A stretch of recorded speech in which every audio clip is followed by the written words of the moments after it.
Hello I and welcome you in प्रयोजन IAS classes. आज हम हिस्ट्री पे चर्चा करेंगे, वो भी एंशिएंट इंडिया पे, जो मेरा एक पहले का लेक्चर था, एक इंट्रोडक्टरी क्लास। उसके बाद अब हम चलेंगे थोड़ा सा टॉपिक की तरफ, और ये जो टॉपिक होगा वो होगा आपका पुरा पाषाण काल। पुरा पाषाण काल आपको एक इंट्रोडक्शन मैंने दे दिया था। इसको इंग्लिश में पैलियोलिथिक भी कहा जाता है। इसमें आपका पैलियोलिथिक एज भी कहा जाता है इसको, ठीक है। ये बात आपको ध्यान रखनी है। ये आपका पूरा पाषाण काल है, और जैसे मैंने बताया था कि जो टाइम पीरियड डिवाइड हुआ था हमारा, वो था कि जब हम प्री हिस्ट्री की बात करते हैं, ठीक है। प्री हिस्ट्री मतलब इतिहास का वो काल जिसके लिए हमें केवल पुरातात्विक साक्ष्यों पर ही निर्भर रहना करता है, मतलब आर्कियोलॉजिकल एविडेंस पे ही डिपेंड रहना पड़ता है। ना कोई लिटरेचर है, ना लिखा गया, कुछ नहीं। मतलब बेसिकली आप देखिए तो प्रिमिटिव ह्यूमन बीइंग की हम बात करते हैं, और इतिहास का सबसे बड़ा जो चंक है वो यहीं पर आता है। बेसिकली इसको भी आप देखें तो पूरा पाषाण काल, मध्य पाषाण काल, नव पाषाण काल बताया था आपको, आपका पैलियोलिथिक, मेसोलिथिक और नियोलिथिक में। लेकिन एक चीज आप ये समझिए कि इसको भी हम 3 पार्ट्स में डिवाइड करके देखते हैं। जो आपका ये पूरा पाषाण काल है, अंडरस्टैंडिंग के लिए इसमें 3 तरीके की जो चेंजिंग होती है वो आपका समझे इस तरीके से। तो एक आपका जो होगा आपका पूरा पाषाण काल, पूरा पाषाण काल, ठीक है। इसको इंग्लिश में कहते हैं lower palaeolithic, lower Palaeolithic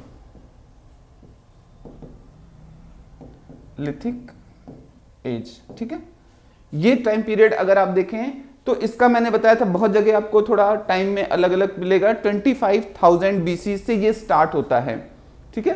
25,000 BC से स्टार्ट होगा पूरा पाषाण काल, पूरा पाषाण काल, लोअर पैलियोलिथिक, मध्य पूरा पाषाण काल, मध्य पूरा पाषाण काल। इंग्लिश में इसको कहेंगे आपका मिडिल पैलियोलिथिक, MILL, मिडिल।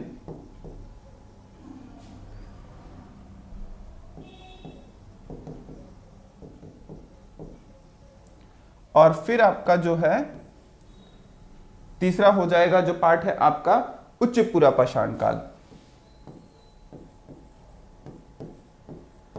उच्च पूरा पाषाण काल। इंग्लिश में इसको कहेंगे अपर Palaeolithic.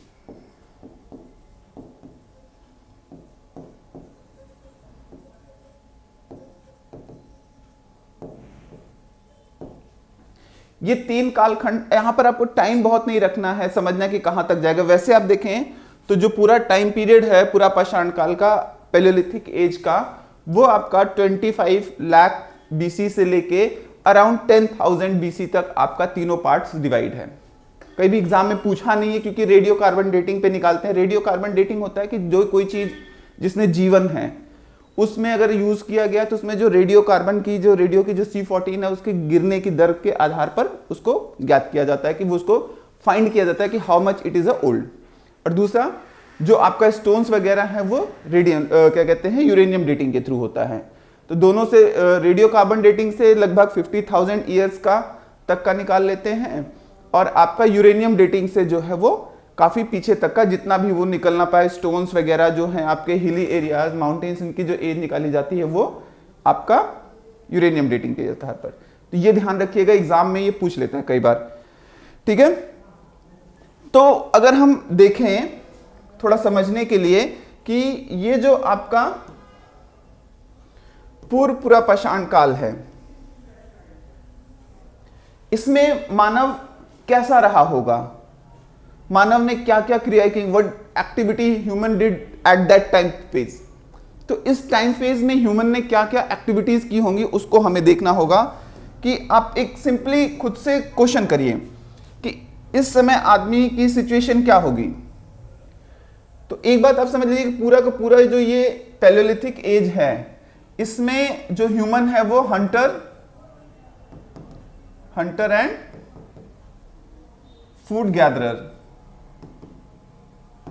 Hunter and food gatherer है, मतलब शिकारी और खाद्य संग्राहक रहा। उसको किसी प्रकार का अनाज उपजाना और ये सब चीजें नहीं आती थी।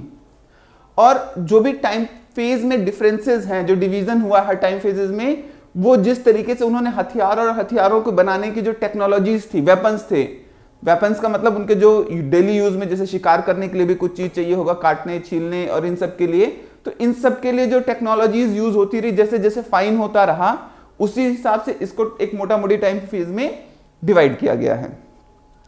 तो इस टाइम फेज में अगर हम देखें तो जो मोस्ट मतलब यूजेबल वेपन था वो चापर चोपिंग टेक्निक पर, इसको हम या पेबल टेक्नोलॉजी भी कहते हैं, chopper chopping technology,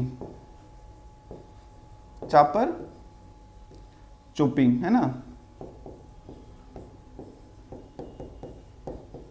chopper chopping, या इसको हम पेबल टेक्नोलॉजी भी कहते हैं। इसमें बेसिकली क्या होता था, नदियों में जो पत्थर बह जाते आते थे और चिकने हो जाते थे, तो उनमें क्या करते थे, कुछ लकड़ी लगा के कुछ इस तरीके का वेपन यूज करते थे, जिसको हम कहें तो सबसे फेमस जो है वो हैंड एक्स है, हस्त कुठारा। ठीक है, हस्त कुठारा बेसिकली आप देखिए तो आपने अगर मिंटोस का एडवर्टीजमेंट देखा हो तो उसमें एक आदमी होता है, उसके हाथ में इस तरीके का कुछ ऐसे करके होता है जिसमें पत्थर बंधा होता है, जो शिकार करने के लिए वो यूज करता रहा हो। या बेसिकली हम कहें अगर रामायण वगैरह आप देखे हों, देखिए यहां मैं किसी रिलीजियस सेंटीमेंट की बात नहीं कर रहा हूं, सिर्फ एक समझाने की क्रोनोलॉजी में, उसमें तो गदा भी क्या है, एक्स या हस्त कुठारा जो है इज अ काइंड ऑफ गदा। तो वो एक प्रिमिटिव ह्यूमन बीइंग जब सोसाइटी में वो अपलिफ्टमेंट नहीं हुआ, उसका सोसाइटिकल डेवलपमेंट नहीं हुआ, तो इन्हीं चीजों का यूज कर रहा था। तो सबसे प्रिमिटिव एज में आप देखेंगे तो हैंड एक्स जो है वो यूज किया गया है। ठीक है, और ये जो है सबसे पहले इसको जो फाइंड किया गया है वो आपका वादम मदुरई अतरी पक्कम जो है वो तमिलनाडु का जो क्षेत्र है वहां से किया गया है। ठीक है, और इस काल इसको जो है आपका जो चॉपर चोपिंग टेक्नोलॉजी है, इसको हम सोहन संस्कृति भी, सोहन क्या कहते हैं आपका सिविलाइजेशन भी कहते हैं। ठीक है, इसमें जो पत्थर होते थे वो गोल मटोल टाइप के सॉरी। इसके बाद अगर हम चलें तो जीवन यापन, लाइफस्टाइल कैसे रही होगी इस फेज की, इस फेज के लोगों की लाइफस्टाइल, जीवन शैली।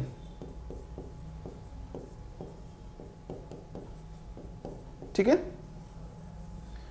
क्योंकि हिस्ट्री में यह भी पार्ट है कि आपको जो सिर्फ डेट और इवेंट्स ही नहीं पढ़ना है, उसको एंथ्रोपोलॉजिकल भी एंगल से आज के डेट में क्वेश्चंस बन रहे हैं, चाहे वो प्रीलिम्स में हो चाहे मेंस में हो, दोनों ही एंगल्स पे आपको समझना होगा। ठीक है, तो जीवन यापन में मैंने आपको बता दिया कि स्टार्टिंग में क्या है, हंटर एंड फूड गैदरर हैं, शिकारी और खाद्य संग्राहक हैं।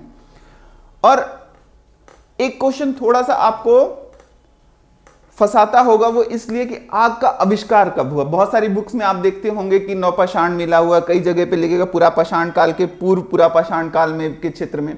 तो एकदम क्लियर समझ लीजिए कि इस टाइम फेज का जो आदमी है उसको आग या फायर का नॉलेज था, फायर का नॉलेज था कि आग जैसी कोई चीज होती, लेकिन आग वो पे उसका नियंत्रण या यूज नहीं था। क्यों? क्योंकि अभी भी जो ह्यूमन बीइंग था वो कच्चे मांस ही खा रहा था, शिकार करता था, जो मांस को वैसे ही खा लेता था, पकाता नहीं था। कोई भी पकाने के साक्ष्य जो है हमें नहीं मिले हैं, ना चूल्हा मिला है, इस तरीके की चीजें। They were aware about the fire, but the fire was not use in his life, in their life. तो उनके जीवन में आग का प्रयोग नहीं होता था। यह बात क्लियर हो गई। आग का प्रयोग आप देखेंगे कि जो पका के खाने के जो कल्चर है वो आपको क्या कहते हैं, मध्यपाषाण काल में, ठीक है, मेसोलिथिक में मिलेगा, और नवपाषाण तक आते आते आपको वो प्रभावी रूप से इफेक्टिवली दिखेगा कि उस पर कंट्रोल हो गया और ये सारी चीजें। तो तो एक बात तो आपको क्लियर हो गई प्रीलिम्स पर्पस से, अगर क्वेश्चन डिफाइंड हो कि आविष्कार या नॉलेज जो है वो आपको इस फेज में पूरा पाषाण काल के पूरा पाषाण काल में हो जाता है। पूरा पाषाण काल के पूरा पाषाण काल में ह्यूमन को फायर के बारे में, उसमें अब देखिए आग, जंगलों में आग लग जाती रही होगी, वो देख लेता रहा होगा, जंगली जानवर डरते रहेंगे, तो धीरे धीरे ना कोई चीज जो सिविलाइजेशन में आती वो इसी तरीके से आएंगी। ठीक है। और दूसरी बात कि जो मानव था वो एक रैशनल एनिमल था। रैशनल एनिमल का मतलब मानव जो है एक बौद्धिक जानवर है, और बौद्धिकता ही जो है उसकी रैशनैलिटी ही उसका जो क्या करते हैं अन्य सभी एनिमल से उसको डिफर करते हैं। तो जो रैशनल होगा वो अपने आप को डिफेंस करने की कोशिश करेगा, अपने आप को बचाने की कोशिश करेगा, सेल्फ डिफेंस की बात करेगा। और इसी फेज में आप देखेंगे कि जो आदमी था पूरा लोअर पैलेलिथिक फेज में या पूरा का पूरा पाषाण काल में पैलेलिथिक एज में वो गुफाओं में कंदराओं में रहता था। ही लिव्ड इन द केव, और केव में रहता था। और वहां पे जब केव में रहेगा तो फैमिली जो भी उसकी उस टाइम की फैमिली रहती रही होंगे उस एक ग्रुप में, वो सारे लोग थे। और आप देखिए भीमबेटका जो है रायसेना जिले में एमपी के, वहां पे ओल्डेस्ट केव पेंटिंग आपको मिलेंगी जो कि पूरे के पूरे इस पूरा पाषाण काल से पूर्वपुरा, मध्यपुरा और उच्चपुरा तक भी आपको, और आगे चल के मध्य पाषाण काल में की भी मिलेंगी। तो एक पूरा टाइम फेज का आपको वहां पे डेवलपमेंट दिखेगा। और उन पेंटिंग में एक बड़ी खास बात यह है जो आपको फियर फैक्टर बता रहे हैं, वहां पे कुछ कुछ पेंटिंग्स ऐसी भी मिली हैं जो 2 से 3 मीटर तक बड़ी हैं। अब 2 से 3 मीटर की बड़ी जो पेंटिंग्स हैं वो क्या दिखाती होंगी? जो जंगली जानवर हैं उनका फियर, वो फियर पेंटिंग में निकल कर आ रहा था कि उससे ह्यूमन बीइंग डरता रहा होगा, चाहे वो एनिमल रहा हो और दूसरे जो जानवर बड़े जानवर रहे हों, उनका एक फियर था, मैमल्स वगैरह जो भी वटेवर। तो ये जो पेंटिंग्स है, क्योंकि यहीं से सिविलाइजेशन या संस्कृति की जो नींव है वो धीरे धीरे पड़ना शुरू होती है। और पेंटिंग में आप देखेंगे तो डांसिंग, हंटिंग, ये सारी चीजें वहां पे, और नेचुरल कलर्स का यूज किया गया उस समय, तो क्योंकि कोई टेक्नोलॉजी थी नहीं, तो बट ऑब्वियस सी बात है। ठीक है। और इसके बाद इस टाइम फेज में आप देखेंगे तो किसी भी तरीके की रिलीजियस या अनवर्ल्डली बिलीव्स का डेवलपमेंट नहीं हुआ था। मतलब रिलीजियस, धार्मिक रूप से कोई चीज, क्योंकि मानव अभी भी पशु के नजदीक ही था, संस्कृति का उतना विकास नहीं हुआ था। तो ना तो कोई लाइफ आफ्टर डेथ का जो कॉन्सेप्ट है रिलीजन या धर्म में, सारे धर्मों में है, तो ऐसा कुछ नहीं था। He is just a close to animal. उसके बाद अगर हम देखें तो जो भीमबेटका में जो सबसे ज्यादा पेंटिंग मिली है, जो सबसे ज्यादा टाइम फेज की हैं, वो पूरा पाषाण काल की हैं। ठीक है। इस टाइम फेज की सबसे ज्यादा पेंटिंग आपको जो है भीमबेटका में मिलेंगी देखने को। इसके बाद हम चलते हैं, इसको देखिए हम मिटा दे रहे हैं, थोड़ा स्पेस हो जाएगा।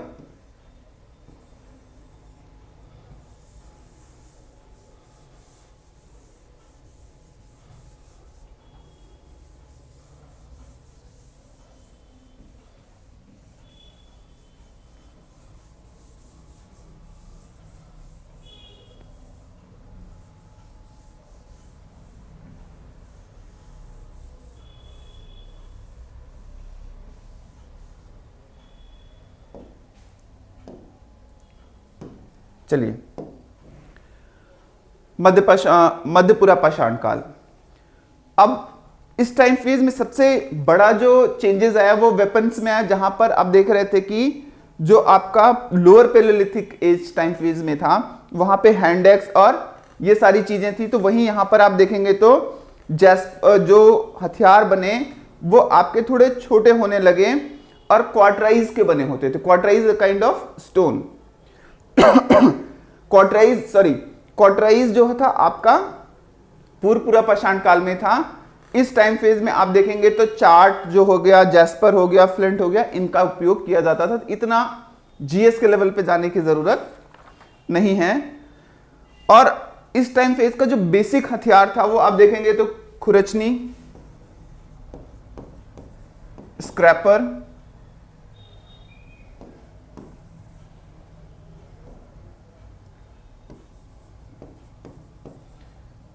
खुरचनी, इसको स्क्रैपर कहते हैं, स्क्रैपर, फिर वेधनी ब्रोअर,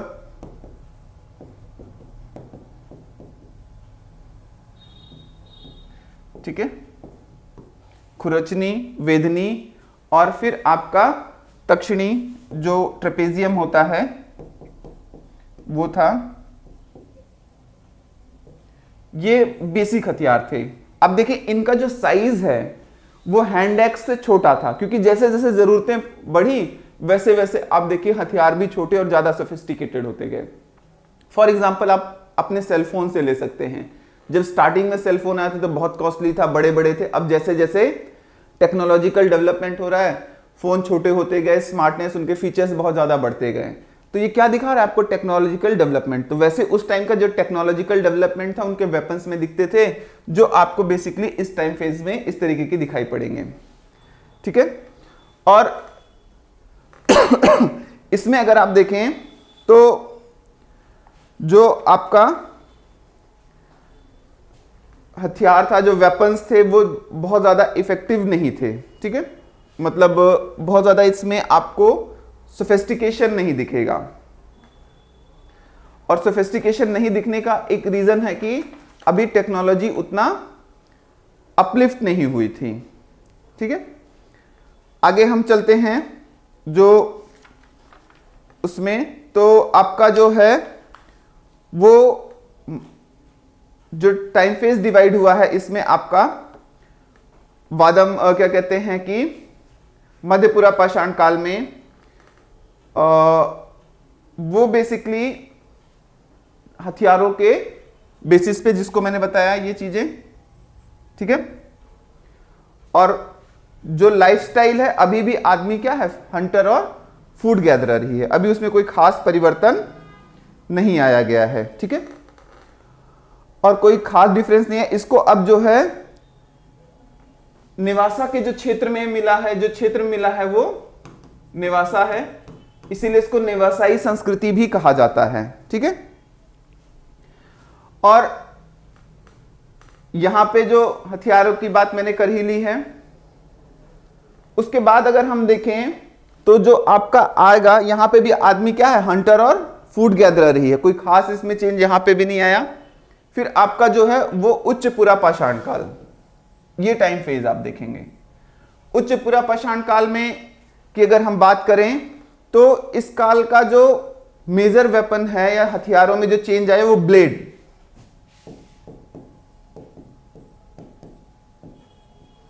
ठीक है।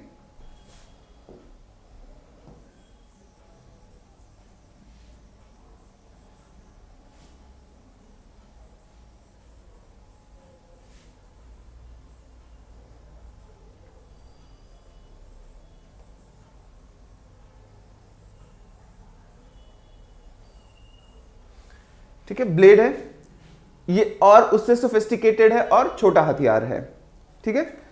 और इस पे अगर हम देखें तो यहां से जो इस टाइम फेज की जो उच्च पुरा पाषाण काल का जो क्षेत्र है, जहां से भारतीय क्षेत्रों में पाया गया है, वो आपका बेलन और सोहन घाटी, बेलन और सोहन घाटी, ठीक है। वेलन एंड सोहन वैली के एरिया से ये मिलता है, ठीक है। उसके बाद अगर हम देखें तो यहां पे भी आदमी अभी भी जो है हंटर एंड फूड गैदरर है, तो यहां से बहुत डीप में क्वेश्चन अब बनने की संभावना नहीं है। इसके बाद अगर हम बात करें तो मध्य पाषाण काल, ठीक है।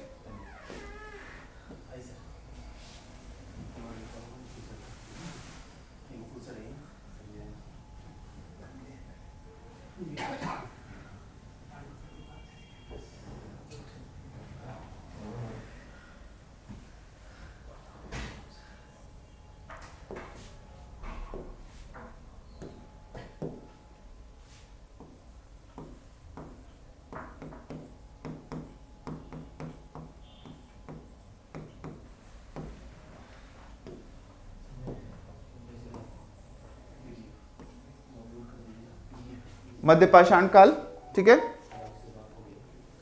इसको हम मीजोलिथिक भी कहते हैं, मेसोलिथिक एज। मीजो का मतलब होता है छोटा, स्मॉल। जैसे इसके टर्म से ही क्लियर हो रहा है कि मेसोलिथिक टाइम फेज का मतलब हो गया कि छोटे हथियारों का दौर। तो अब जो आदमी आप देख रहे थे कि पूरा पाषाण काल में बड़े बड़े हथियार यूज कर रहा था, उसकी जगह बहुत छोटे मेसोलिथिक एज में आ गए कि हथियारों के आकार अब छोटे होने लगे। तो ये एक बड़ा टाइम फेज है। इसको अगर हम टाइम फेज में रखें तो 10,000 BC टू अराउंड, इसको हम 7,000 BC के आसपास रखते हैं। और ये एक ट्रांजिशनल फेज है, ये ट्रांजिशनल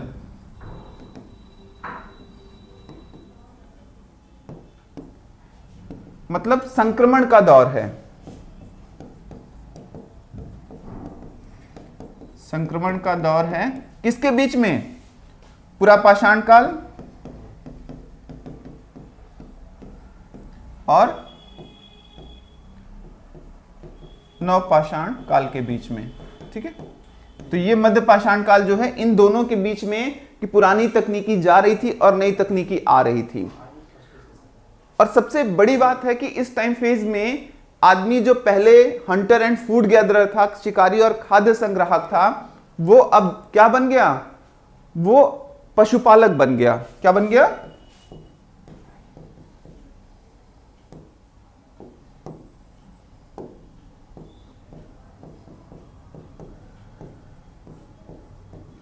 पशुपालक बन गया, मतलब एनिमल हस्बेंड्री उसने शुरू कर दी। और जो सबसे पहला जानवर जो इन्होंने डोमेस्टिकेट किया, मानव ने या मनुष्य ने जो सबसे पहला जानवर पाला, वो था आपका डॉग, मतलब कुत्ता। सबसे पहले डोमेस्टिकेशन इसी का हुआ है। क्योंकि देखिए हुआ क्या कि इस पूरे के पूरे उस टाइम फेज में आदमी जब हंटर एंड फूड गैदरर था, तो उसको ये महसूस होने लगा, समझ में आने लगा, हर टाइम वो शिकार नहीं कर सकता है और हर समय और खाद्य की आवश्यकता उसको हमेशा है। कुछ ऐसी सिचुएशंस रही होंगी जहां पे बाढ़, बारिश और इस तरीके की चीजों में वो घर से बाहर नहीं निकल पाया। तो अब उसने क्या किया? पशुपालन शुरू किया। और पशुपालन में दो फायदे, एक तो उसका दूध और दूसरी चीजों का उपयोग कर लेता था, और दूसरा क्या हुआ कि वक्त जरूरत में उसको उसका क्या कहते हैं, काट के उसका मांस का भी भक्षण कर लिया। तो दोनों ही आधार पे उसके क्या हुआ, जीविकोपार्जन के लिए, उसके लाइफ सस्टेन के लिए वो सहायक हो गया। तो देखिए क्रोनोलॉजी है, एक डेवलपमेंट आप सीक्वेंस में समझ रहे ना, हंटर एंड फूड गैदरर, और फिर क्या हो गया? एनिमल हस्बेंड्री, पशुपालन शुरू कर दिया। और देखिए भारतीय उपमहाद्वीप में, इंडियन सब कॉन्टिनेंट में जो सबसे ओल्डेस्ट मिले हुए हैं पशुपालन के साक्ष्य, वो आदमगढ़ और बागोर में। ठीक है, आदमगढ़ आपका और बागोर, ये दो क्षेत्र हैं जहां से पशुपालन के भारतीय उपमहाद्वीप में प्राचीनतम साक्ष्य मिले हैं। और ये डिस्कस ही किया कि सबसे पहले किस जानवर का इन्होंने डोमेस्टिकेशन किया, कि पालतू बनाया, वो आपका कुत्ता था। दूसरी बात, इस टाइम फेज में आपका जो मिसाइल टेक्नोलॉजी आप कह सकते हैं, ये नया, मतलब मिसाइल का मतलब रिसेंट मिसाइल नहीं है कि वो आप अग्नि और ये सारी चीजें, कुछ ऐसी चीजें कि जो मिसाइल का मतलब क्या था कि जब आप खड़े होकर कोई दूर से फेंक के आप अपना हथियार से शिकार कर सके या चीजों को हर्ट कर सके। तो इस टाइम फेज में आप देखेंगे तो bow and arrow and sphere, मतलब धनुष, बाण और भाले जैसे जो चीजें थी उनका उपयोग किया गया। और उस समय कोई मेटेलिक यूज नहीं था, कोई धातुओं का प्रयोग नहीं हो रहा था। तो अभी भी जो औजार बन रहे थे उनका आधार क्या था? पत्थर था।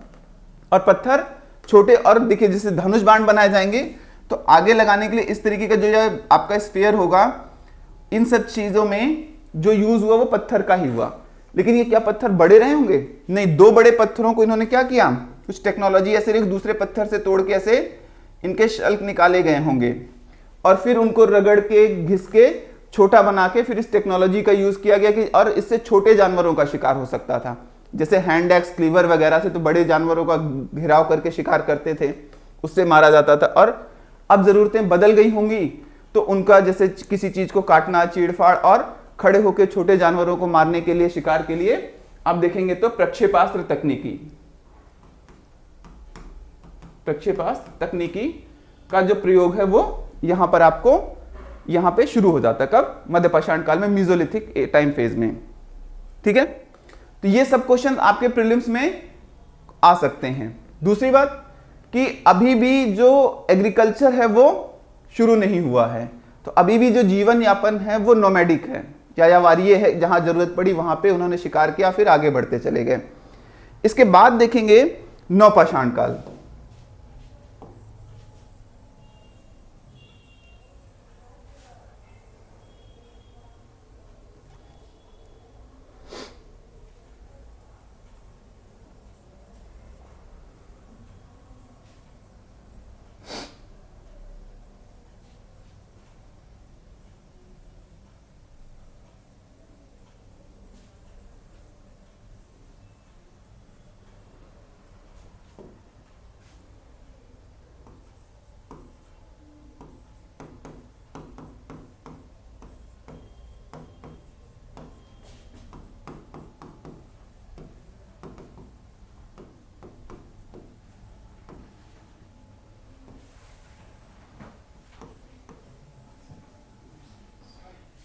इसका अगर हम टाइम फेज देखें तो लगभग आप कह सकते हैं कि 8000 BC टू 1000 BC। ये बात आपको थोड़ा क्वेश्चन कर रही होगी कि 8000 से 1000 BC तक जो है, BC मतलब ईसा पूर्व, जो नवपाषाण काल चला, तो हड़प्पा भी आ गया होगा, और इसमें आप देखेंगे तो वैदिक संस्कृति भी आ गई होगी कि उनका भी टाइम पीरियड इससे पहले ही पड़ जाता है। तो आप देखेंगे कि अगर भारतीय उपमहाद्वीप में देखें, इंडियन सब कॉन्टिनेंट में अगर इंडियन मैप को देखें,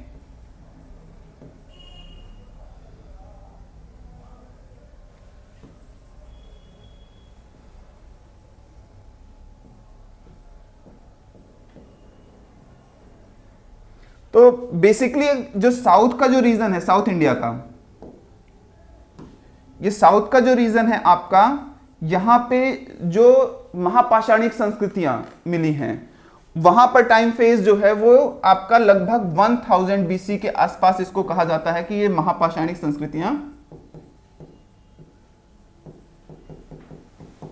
संस्कृतियों में जो आपका है मेगालिथिक जो कल्चर था वहां पे, मेगालिथिक वो आपका न्यूलिथिक से ही जुड़ा हुआ, क्योंकि आयरन के साथ आपका जो है स्टोन के वेपन्स यूज हो रहे थे। और आप देखिए इस एरिया में ये जो है आपका सप्त सैंधव प्रदेश का ये जो रीजन है, यहां पर जो सॉइल है वो फर्टाइल थी और उतनी ज्यादा स्टिकी नहीं थी, सैंडी सॉइल थी। तो इस एरिया में एग्रीकल्चर कंपैरेटिवली इस एरिया से करना आसान था। तो आप देखें स्टार्टिंग में जो सिविलाइजेशन डेवलप हुआ वो इस एरिया में। बाकी आपको क्या कहते हैं, पाषाण काल में यहां पे भी अलग आपको नदियों के पास या गुफाओं में लोग मिल जाएंगे, लेकिन जब सेटलमेंट शुरू होगा, क्योंकि सबसे बड़ी जो चीज है, गॉर्डन चाइल्ड ने कहा है कि जो नवपाषाण काल है वो मानव संस्कृति में एक क्रांति है। It's a revolution in human civilisation set by the Gordon Childe. अब क्यों? देखिए, अगर क्रांति की डेफिनेशन पर लें तो क्रांति या रिवोल्यूशन का मतलब होता है there is a abrupt change in the system within a time period, मतलब एक निश्चित what's definition is not world widely accepted, it is acceptable by the all. The means of the revolution is a abruptly change in society within a time period। तो इसमें आपका ये कहा गया है कि एक जो क्रांति है वो आपका एक निश्चित समय में, कम समय में और पूर्णतः परिवर्तन को लेकर आती है, और ये परिवर्तन जो होना चाहिए ये रिग्रेसिव नहीं होना चाहिए, प्रोग्रेसिव होना चाहिए, ठीक है, वे फॉरवर्ड होना चाहिए। इसी लेकिन यहां पर आप देखें तो 8000 से 1000 BC लगभग आपके 7000 8000 साल हैं, और इसको वो क्रांति कह रहे हैं। तो what I mean, he said that is a revolution. Reason ये है कि ये उस तरह क्रांति नहीं, इसका इंपैक्ट रिवोल्यूशनरी रहा है। इसको किस बेसिस पे कहा गया है? इंपैक्ट के, इसके प्रभाव पर, इसके प्रभाव पर इसको क्या है, नवपाषाण काल को क्रांति कही गई है। रीजन ये कि अभी तक आप देख रहे थे कि बेसिक एलिमेंट क्या है। जैसे आप देखें सोशियोलॉजी में एक टर्म आता है कि the society is a net of the social relationship. तो सोशल रिलेशनशिप कैसे डेवलप होगा? जब सोसाइटी का डेवलपमेंट होगा। तो नवपाषाण काल में जब तक आदमी नोमैडिक है या यावारिये है, वो इस चीजों को सोसाइटी का या संस्कृति का विकास नहीं होगा। लेकिन जब नवपाषाण काल में किसकी शुरुआत हुई? कृषि की, एग्रीकल्चर की। ठीक है, जब एग्रीकल्चर की शुरुआत हुई तो यह माना गया, क्योंकि एग्रीकल्चर के लिए आप यायावारीय जीवन नहीं जी सकते हैं। एग्रीकल्चर में आपको एक जगह स्थायी जीवन जीना पड़ेगा, क्योंकि जमीन आज यहां खेती किए, कल वहां किए, फिर वहां किए, वो झूम के एग्रीकल्चर बूझने भी 4-5 साल लोग, जो ट्राइबल लोग हैं, वो एक जगह पे रुकते हैं। लेकिन जैसे ही एग्रीकल्चर, मतलब अभी तक आदमी जो Hunter and food gatherer, animal husbandry की तरफ हो गया था, मतलब फेज में था, इस फेज तक आते आते वो फूड प्रोड्यूसर हो गया। फूड प्रोड्यूसर हो गया मतलब खाद्य उत्पादक हो गया। वो इसका खाद्य उत्पादक हो गया। और खाद्य उत्पादक होने का मतलब हो गया अब उसको प्रकृति पे अपने भोजन के लिए क्या करना पड़ रहा था? नहीं निर्भर रहना पड़ रहा था। और इसने एक लिवरेजेस दे दिया आदमी में। और जब ये खाद्य उत्पादन बढ़ा या सरप्लस प्रोडक्शन हुआ, तो सरप्लस प्रोडक्शन का मतलब है कि उस टाइम फेज में अगर आप देखेंगे तो अब जो डिवीजन ऑफ लेबर भी स्टार्ट हो जाएगा। ये मेंस के टॉपिक है, जब मैं इस पे चर्चा करूंगा कि डिवीजन ऑफ लेबर कैसे हो जाएगा, वो वहां पे देखा जाएगा। ठीक है, तो आप ऐसा कह सकते हैं कि यहां पे क्या हुआ कि फूड प्रोड्यूसर हो गया। ठीक है, फूड प्रोड्यूसर हो गया तो एक सोसाइटी का डेवलपमेंट होगा कि नहीं? आदमी एक जगह जब खेती करेगा तो एक जगह रुक के रहेगा, बार बार वो जगह तो बदलेगा नहीं, और बार बार जगह बदलेगा नहीं, तो क्या होगा कि वो एक साथ रह पाएगा। और यही वजह है कि वो क्या होगा कि एक लोग दूसरे लोगों से कनेक्ट कर पाएंगे, एक जगह साथ रहेंगे तो एक दूसरे को जानेंगे, किनशिप, नातेदारियां, संबंध, ये सारी चीजें जो सोसाइटी का जो फॉर्मेशन है वो शुरू हो जाएगा फर्स्ट ऑफ ऑल। ठीक है, कि जो परमानेंट सेटलमेंट से स्थायीवास से समाज का निर्माण होने लगा।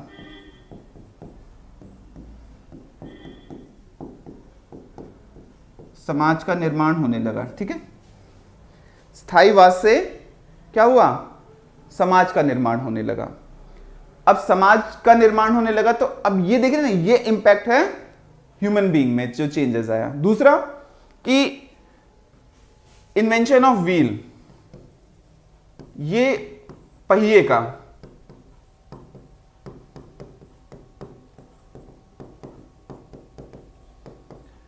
का आविष्कार। ठीक है, इसी टाइम फेज में होता है। और पहिए का आविष्कार हुआ तो बहुत सारी चीजें क्या हुई? आसान हो गई। आसान इन सेंस में हो गई कि अब लोगों को एक स्थान से दूसरे स्थान पर जाने के लिए जानवरों की पीठ पर बैठने के स्थान पर क्या हो गया कि अब इक्का गाड़ी और इन सब के माध्यम से ज्यादा सामान लेके और तेज गति से मूव कर सकते थे, जिससे ह्यूमन में मोबिलिटी आई। दूसरा, जो चाक का प्रयोग होने लगा। चाक के प्रयोग से क्या हो जाएगा आपका? चाक के प्रयोग से एक चीज ये आसान हो गई कि अब जो मृदभांड थे, जो पॉटरी थी, जो मिट्टी के बर्तन बनाए जाते थे, वो चाक पर बनाए जाने लगे। इसके पहले फेज में मृदभांड मिले हैं, लेकिन वो हाथ से निर्मित मिले हैं, हाथ से बना लिया, मिट्टी से, अनगढ़ टाइप के थे, दे वर नॉट फॉर्मेट। और अब हाथ से बनाएंगे तो बहुत बड़ा बनेगा भी नहीं। चाक से बनाएंगे, पहले जो चाक था वो उसमें पैरों का यूज करते थे, बाद में हाथ से चलाने वाले चाक का प्रयोग किया। और हाथ से चलाने वाले चाक का मतलब है कि बड़े बड़े घड़े बनाए जाने, मटके बनाए जाने लगे, ये सारी चीजें। क्यों? क्योंकि अब जो था वो आग पर नियंत्रण तो आप देखेंगे मध्यकाल में ही हो, मध्यपाषाण काल में ही हो गया था मांस को पका के खाने का, और जब स्थायी वास हुआ तो आग पर नियंत्रण भी हो गया इनका। तो चूल्हा मिला हुआ इस टाइम पे, चूल्हा मिला है ना, तो चूल्हा मिला जिसका मतलब आग पे नियंत्रण था, खाना पका के खाते थे। और खाना पका के खाएंगे तो क्या होगा, उसके लिए उनको बर्तन चाहिए पकाने के लिए, और उस समय मेटल तो था नहीं, धातु तो थी नहीं, धातु तो आपका थी नहीं, तो बर्तन किसके बनेंगे, मिट्टी के बनेंगे। इसके बाद अगर हम बात करें तो मिट्टी के बर्तन थे, और मिट्टी के बर्तन के बाद अगर हम कहें तो खाना पकाने के लिए जो बर्तन हुए वो, और इन्हीं बड़े बड़े मिट्टी के बर्तनों में अनाजों को सुरक्षित भी रखा गया। तो क्या हुआ, एक फैसिलिटेशन हुआ ह्यूमन सिविलाइजेशन में नवपाषाण काल में, ठीक है। और इसके बाद अगर हम देखें तो नवपाषाण काल में जो बड़े चेंजेस हुए वो आपका देखेंगे कि जो है,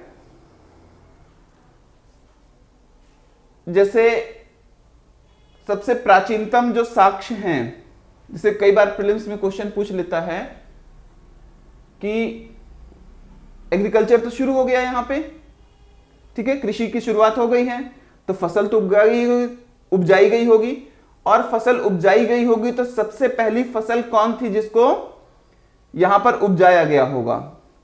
मानव द्वारा सबसे पहले, ह्यूमन द्वारा सबसे पहले जिस ग्रेन का प्रोडक्शन हुआ वो आपका था जौ।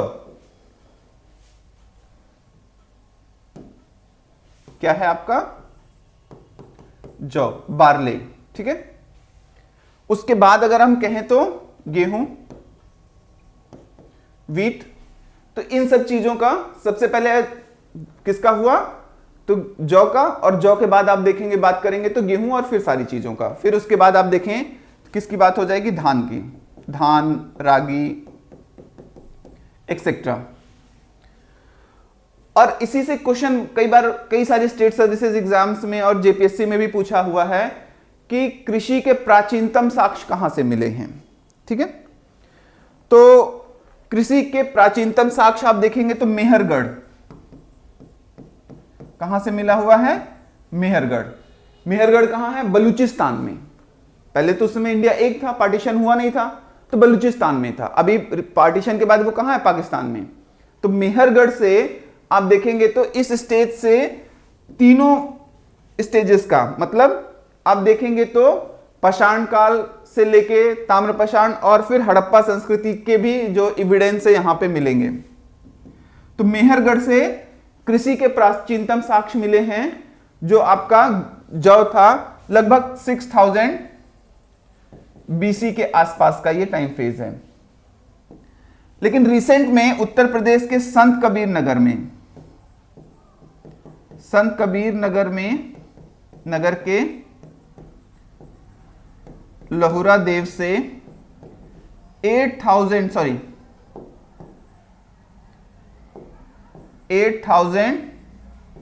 बीसी के धान के साक्ष्य मिले हैं, and it is the oldest in the human civilisation के, जो अभी तक हमारे पास एविडेंस हैं कृषि के, एग्रीकल्चर के, उसके सबसे ओल्डेस्ट जो मिलेंगे वो आपके संत कबीर नगर के लहुरा देव से मिले हुए हैं, ठीक है। अगर दोनों ऑप्शन में है, कभी ऐसा क्वेश्चन आता है कि कृषि के प्राचीनतम साक्ष्य, the oldest evidence of the agriculture was found इन या वेयर, और ऑप्शन में दोनों है मेहरगढ़ और संत कबीर नगर, तो definitely you will go with संत कबीर नगर। लेकिन अगर ऑप्शन में ये नहीं है then you will go for Mehrgarh. तो इन बातों का आपको ध्यान रखना है, ठीक है। और नवपाषाण काल शब्द को सबसे पहले जो क्वाइंड किया था या सबसे पहले जो प्रयोग किया था वो जॉन लुवॉक सर ने किया था, ठीक है। ये जीएस के पर्पज से थोड़ा सा ज्यादा है, इसलिए मैं इसको अवॉइड कर रहा था।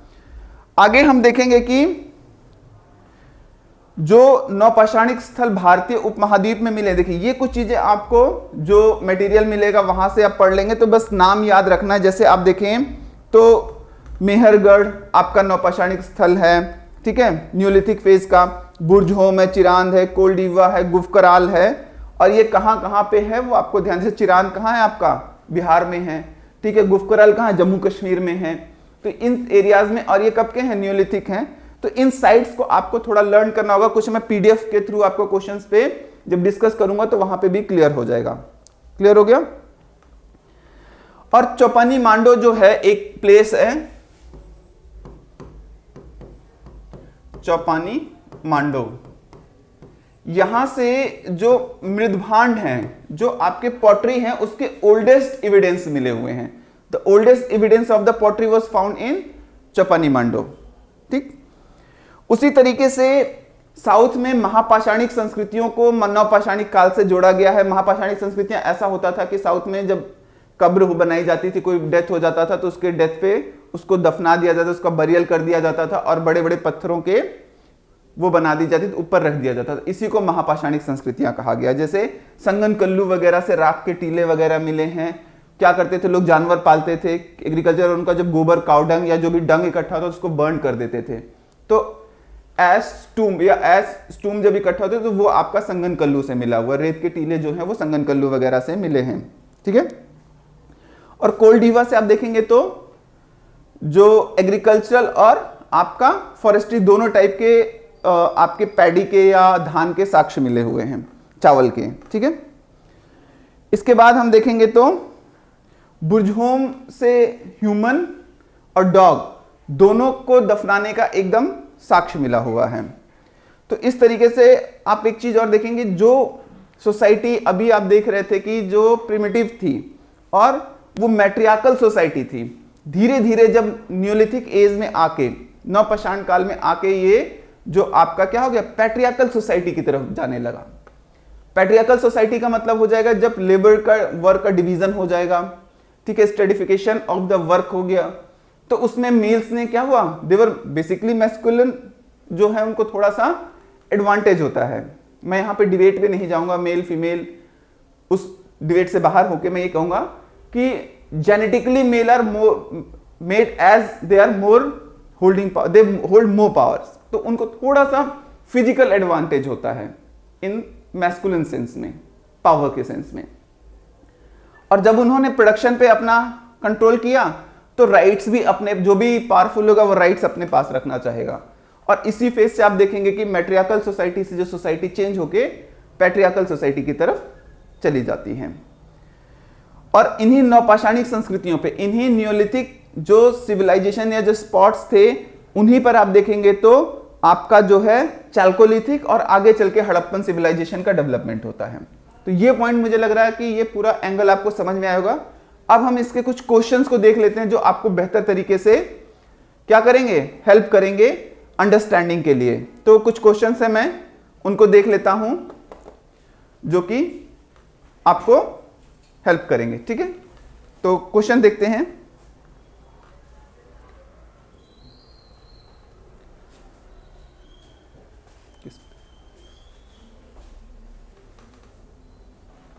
चलिए क्वेश्चंस देख लेते हैं।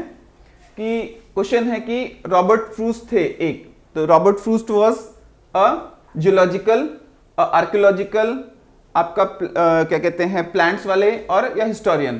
तो बेसिकली आप देखेंगे कि ये दोनों ही आपके, इनको कहा जाता है, वो आर्कियोलॉजिकल भी थे और आपका जियोलॉजिकल साइंटिस्ट भी थे।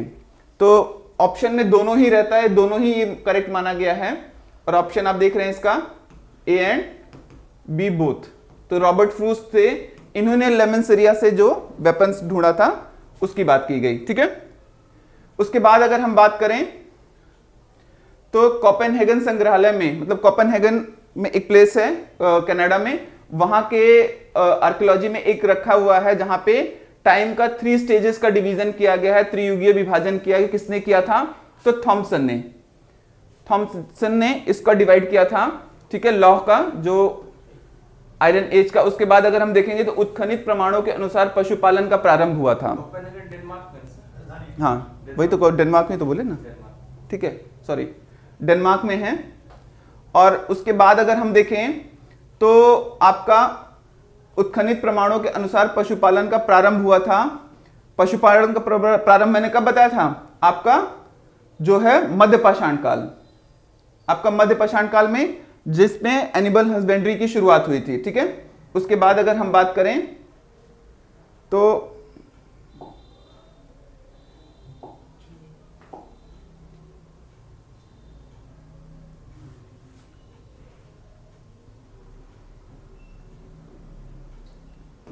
उसके बाद हम देखें तो ताम्र कलश में महाराष्ट्र के लोगों को, मृतकों को घर के फर्श के नीचे दफनाया जाता था।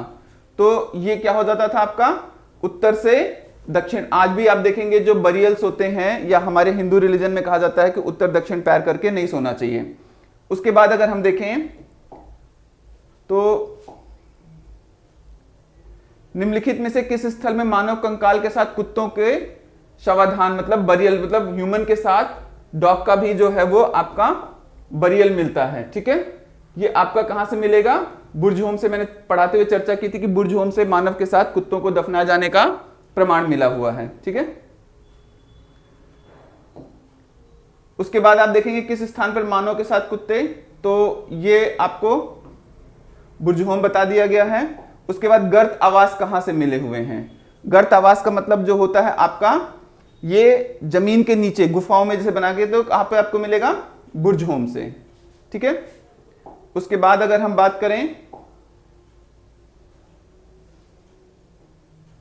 तो कह रहा है कि विंध्यन क्षेत्र से, विंध्यन रीजन से किस एरिया से सबसे ज्यादा जो बरियल्स मिले हैं उसमें ह्यूमन, मानव कंकाल मिले हैं। तो ये आपका जो है लिखैया से, इसका आपको डीएन झा साहब ने यहां पे काफी काम किया है और जय नारायण पांडे साहब ने, ठीक है।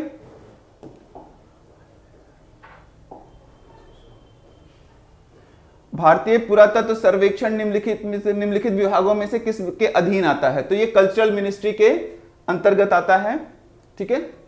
किसके आएगा, कल्चरल मिनिस्ट्री के, सांस्कृतिक मंत्रालय के अधीन आएगा। उसके बाद आप देखेंगे तो भारतीय पुरातत्व का जनक किसे कहा जाता है, ठीक है। भारतीय पुरातत्व का जनक किसे कहा गया, तो इसमें option Alexander Cunningham, John Marshall, Mortimer Wheeler और जेम्स प्रिंसेप। तो आप देखिए ये क्या हो गए, मार्टिमन व्हीलर और जेम्स प्रिंसेप वगैरह, तीनों ने क्या किया था, अशोक के स्तंभ वगैरह को पढ़ा था। ये हड़प्पा से जुड़े हुए हैं। आपका अलेक्जेंडर कनिंघम को ही माना जाता है कि सबसे पहले इन्होंने ही हड़प्पा क्षेत्र में, उस एरिया में जो खोज किया, उत्खनन का काम शुरू किया था। उसके बाद आपका जो ऑप्शन है राष्ट्रीय मानव संग्रहालय कहां पर है, तो सिंपली ये भोपाल में है। उसके बाद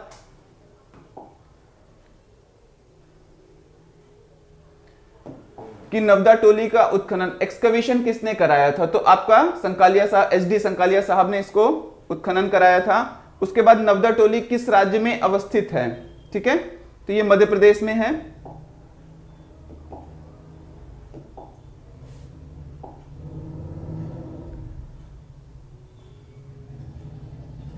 उसके बाद बृहद पाषाणिक समारोह, मतलब मेगालिथिक जो था वो मैंने आपको बताया था कि कहां पर है, कि ये मृतकों को दफनाने का एक तरीका था, और स्पेशली कहां पे, साउथ इंडिया में, ठीक है, साउथ इंडिया में ये है। उसके बाद राख का टीला, संगनकल्लू से बताया था चर्चा करते हुए, कहां पे है, संगनकल्लू में, यहां से मिला हुआ है, कैसे था इसकी चर्चा मैं कर चुका हूं।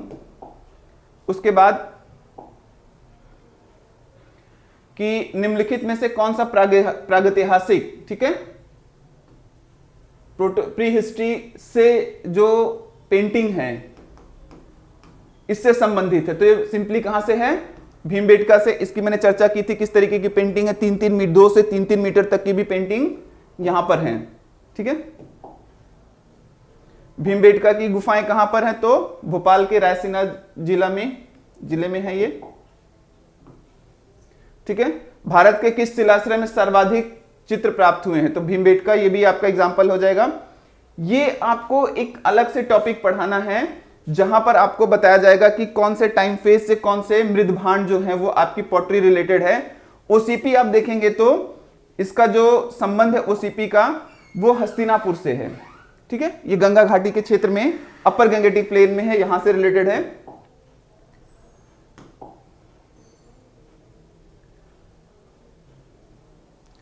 फिर आप देखिए क्वेश्चन मैंने इसको पढ़ाते समय बताया था कि भारतीय उपमहाद्वीप में कृषि के प्राचीनतम साक्ष्य कहां से प्राप्त हुए, oldest evidence of the agriculture was found इन। तो अब आप देखिए क्या है, ब्रह्मगिरी है, कोल्डिहवा है, बुर्जहोम है, मेहरगढ़ है। ठीक है, तो मैंने क्या बताया था कि यहां पर मेहरगढ़ हो जाएगा। ठीक है, और इसके अलावा अगर मैंने बताया था कि लहुरा देव होगा, तो ऑप्शन में तो सबसे ओल्डेस्ट कौन सा जाएगा आपका, लहुरा देव, लेकिन लहुरा देव ऑप्शन में नहीं है, तो इसका आंसर क्या हो जाएगा, मेहरगढ़। उसके बाद भारतीय उपमहाद्वीप में कृषि के प्राचीनतम साक्ष्य, तो फिर रिपीटेड है आप मेहरगढ़। उसके बाद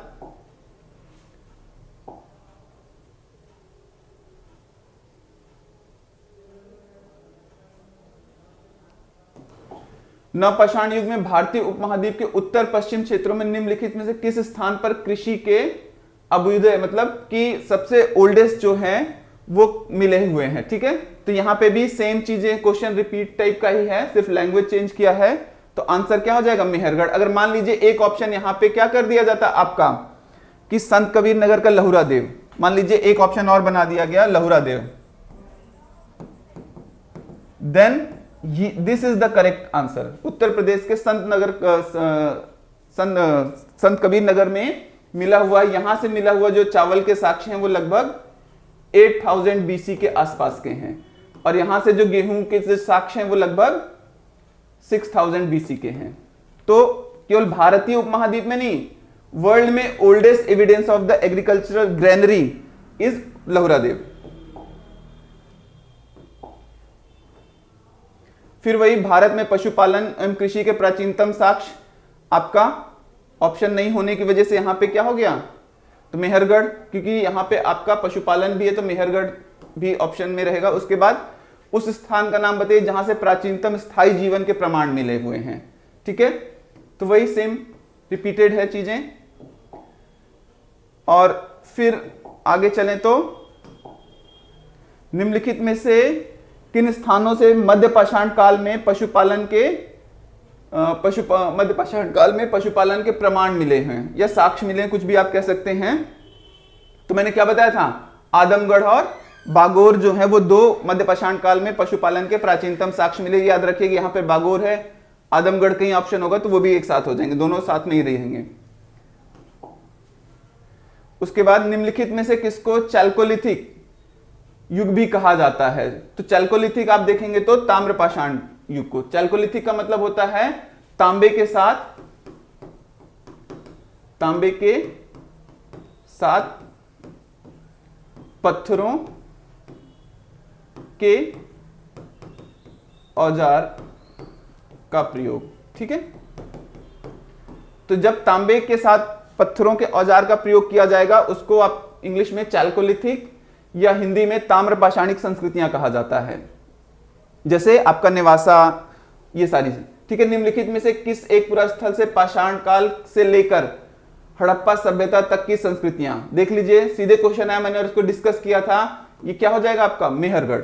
ठीक है, उसके बाद अगर हम चलें तो मध्य पाषाणिक प्रसंग में पशुपालन के प्रमाण जहां से मिले हैं, तो ऑप्शन एकदम आपको ना आदमगढ़ और बागोर होना चाहिए। ठीक है, निम्नलिखित में से किस स्थान से हड्डी के उपकरण प्राप्त हुए हैं, तो हड्डी के उपकरण जो है आपके वो मैदहा से प्राप्त हुए हैं। ये उत्तर प्रदेश के प्रतापगढ़ जिले में है, यहां से हड्डी की बनी मातृ देवी की प्रतिमा मिली हुई है। ठीक है, तो यहां से हो जाएगा। उसके बाद हड्डी से निर्मित आभूषण भारत में मध्य पाषाण काल के संदर्भ में कहां से प्राप्त हुए हैं। ठीक है, तो ये आपका मैदहा, वही सारी चीजें। एक ही कब्र से 3 मानव कंकाल जो है आपके कहां से मिले हुए हैं, तो ये दमदमा, और दमदमा जो है ये उत्तर प्रदेश का प्रतापगढ़ जिले में है ये भी। ठीक है, उसके बाद खाद्यान्नों की कृषि सर्वप्रथम प्रारंभ हुई थी, तो सिंपल बहुत इजी क्वेश्चन मैंने बताया था कि नवपाषाण काल जो है वो जाना ही जाता है कि आदमी जो है वो क्या हो गया, हंटर एंड फूड गैदरर से फूड प्रोड्यूसर हो गया। और फूड प्रोड्यूसर तभी हो सकता है जबकि वो ग्रेन को क्या करेगा, उगाएगा, अनाजों को उगाएगा। भारत में मानव का सर्वप्रथम साक्ष्य कहां मिला हुआ है। ठीक है, तो मैंने बताया कि मानव का जो सर्वप्रथम साक्ष्य है डिस्कस कर रहा था तो नर्मदा घाटी, नर्मदा से बेलन घाटी से प्राप्त हुए हैं। उसके बाद अगर हम बात करें मानव द्वारा सर्वप्रथम प्रयुक्त अनाज, तो सिंपल बताया था कि जौ, और जौ के बाद फिर किसका नंबर आएगा, गेहूं का, और गेहूं के बाद आपका फिर धान का मिल जाता है। ठीक है, और लास्ट क्वेश्चन है आपका भारतीय उपमहाद्वीप में कृषि के प्राचीनतम साक्ष्य, कृषि के प्राचीनतम साक्ष्य कहां से प्राप्त हुए हैं। ठीक है, तो ये ऑप्शन आपका आ गया सिंपली, जिसकी मैं चर्चा कर रहा था संत कबीर नगर के लहुरादेव से। तो देखिए एक टॉपिक किया जब हम, और उस टॉपिक से आए हुए प्रीवियस और कुछ नए क्वेश्चंस को डिस्कस किया गया, जिससे आपको एक इंसाइट मिला होगा कि हम आगे की क्लासेस को कैसे कंटिन्यू करेंगे। आज की क्लास यहीं पे, नेक्स्ट क्लास में हम जो है वो हड़प्पा पे चर्चा करेंगे। धन्यवाद।